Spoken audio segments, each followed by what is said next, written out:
there is a lot of water in our atmosphere. I went to a few websites. I just did a Google how much water is in the atmosphere, and this is the USGS website, usgs.gov, Science for a Changing World. The USGS Water Science School talks about there is always water in the atmosphere. Clouds are, of course, the most visible manifestation of atmospheric water, but even clean air contains water in particles that are too small to be seen. One estimate of the volume of water in the atmosphere at any one time is about 3,100 cubic miles, or 12,900 cubic kilometers.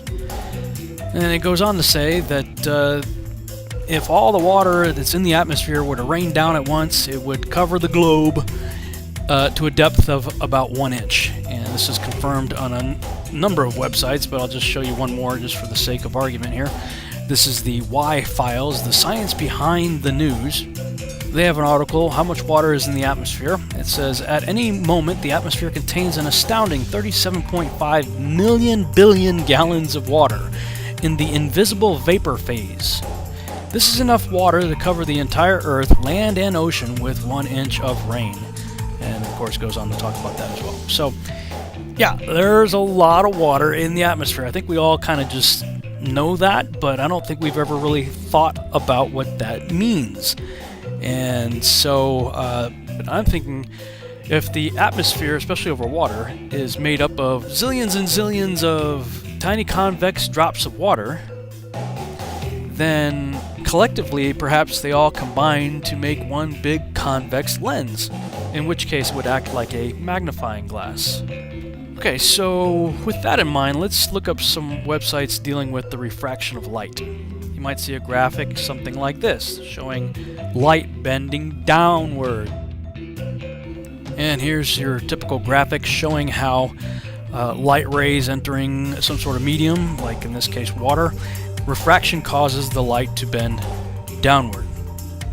Now we've all seen pictures of, a pencil or something in a glass of water, and how not only does refraction bend the image downward, it also magnifies it. I'm going to say that again. Water causes refraction, bending the image downward, and magnifies it. So this is important now. So now back to another clip from that previous video. The science is the same of that of a lens. Here's a simple example. So if you're looking at Chicago here, now you can just see the top of the Sears Tower, and if our simulated temperature inversion moves into place, hopefully now you can see pretty much all of Chicago, see all the lower buildings, including what's at ground level. So the atmosphere really is acting like a lens. Yes.